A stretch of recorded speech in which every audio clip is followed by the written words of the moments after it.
হয় পথাৰো আমাৰ বজাৰো আমাৰ আৰু সেই সংকল্পৰে এতিয়া মৰঙী মৌজাত এহাল উচ্চ শিক্ষিত দম্পতীয়ে ৰচিছে নিজৰ সপোন আৰু 7জনীয়া যি তেওঁলোকৰ পৰিয়াল আছে সেই পৰিয়ালক পোহপাল দিছে কৃষি কৰ্মৰ জৰিয়তে মই সামগ্ৰিক পৰিৱেশটো ভিডিঅ' জাৰ্নেলিষ্টক দেখুৱাবলৈ অনুৰোধ কৰিছোঁ এয়া সম্পূৰ্ণভাৱে আচলতে সম্পূৰ্ণভাৱে এয়া হৈছে হালধীয়া দলিচা সৰিয়হৰ কেৱল সৰিয়হ আৰু সামগ্ৰিকভাৱে কিছু নাতি দূৰত আছে প্ৰায় 30 বিঘা ভূমিত আচলতে এই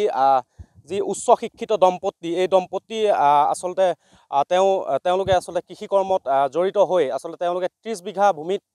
কৃষি কৰ্ম কৰিছে বিভিন্ন ধৰণৰ আচলতে কৃষি কৰিছে তেওঁলোকে সৰিয়হ ৰঙলাও বিভিন্ন আচলতে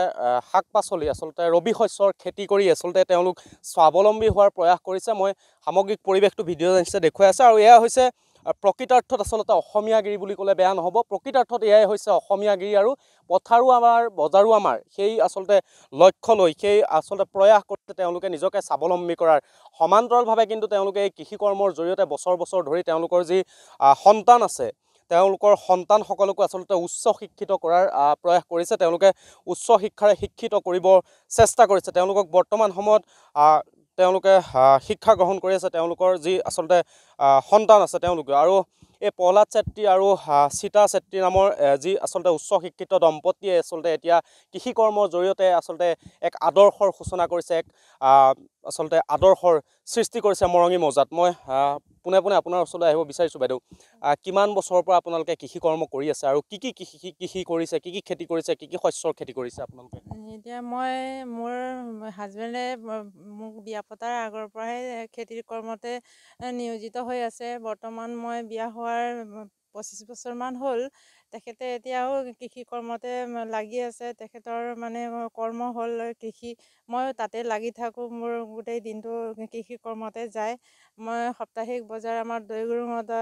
পাচলি লৈও যাওঁ তাতো মোৰ সহযোগ আছে তেখেতৰ লগত তেখেতক অকলে এৰি দিয়া নাই মই লগতে লাগি পেলাইহে কৰোঁ আমাৰ কৃষি কৰ্মৰ পৰাহে উপাৰ্জনখিনি যিমানখিনি হয় তাৰ ওপৰতে আমি ঘৰৰ পৰিয়াল পোহপাল দিয়া চলা বেমাৰ আজাৰ অন্যান্য মা দেউতাক চোৱা গোটেইখিনি আমি সেই ঘৰৰ পৰিয়ালৰ মাজতে মানে এনেকৈহে আমি চলোঁ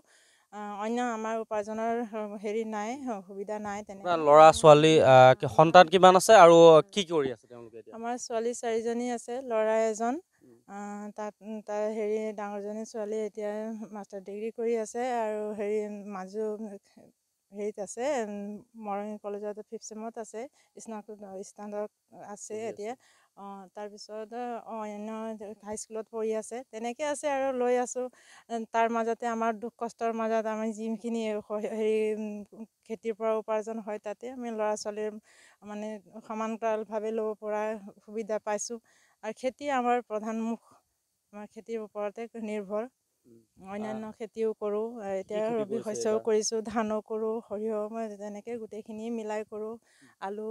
কবি গোটেইখিনি কৰোঁ তেনেকৈ চলি আছোঁ আমি হয় নিশ্চয়কৈ এয়াই হৈছে প্ৰকৃত অসমীয়াগিৰি আৰু এয়াই হৈছে আজি শ্লোগান আছিলে চৰকাৰৰ পথাৰো আমাৰ বজাৰো আমাৰ এয়াই প্ৰকৃতাৰ্থত আচলতে অসমীয়াগিৰি আৰু এই শ্লোগানক আচলতে অসমীয়াগিৰি প্ৰকৃততে কৰিছে আৰু সামগ্ৰিক পৰিৱেশটো মই ভিডিঅ' জাৰ্নেলিষ্টক দেখুৱাব অনুৰোধ জনাইছোঁ চাৰিওদিশে কেৱল এই বিশাল পথাৰখনতে 30 বিঘা ভূমিত কেৱল সৰিয়হ আৰু তাৰ কাষতে লাগি আছে ৰঙালাও আৰু তাৰ বিপৰীত দিশত আছে আচলতে বিভিন্ন ধৰণৰ কবি মূলা এনেধৰণৰ যিসমূহ শাক পাচলি আছে সেই ৰবি শস্যৰ যিসমূহ কৃষি আছে সেই কৃষিসমূহ আছে আৰু এনেদৰে এতিয়া এই উচ্চ শিক্ষিত যি মৰঙী মৌজাৰ আচলতে মিঠাম চাপৰিৰ যি দম্পতি এই দম্পতিয়ে আচলতে এই কৃষিৰ জৰিয়তে তেওঁলোকৰ যি সোণোৱালী সপোন সেই সোণোৱালী সপোন দেখিছে আৰু বিগত বছৰ ধৰি তেওঁলোকে এই কৃষি কৰ্মত জড়িত হৈ নিজৰ পৰিয়াল পোহপাল দিয়াৰ লগতে নিজৰ যি সন্তান আছে সেই সন্তানসকলকো আচলতে উচ্চ শিক্ষিত কৰাত সাফল্য অৰ্জন কৰিছে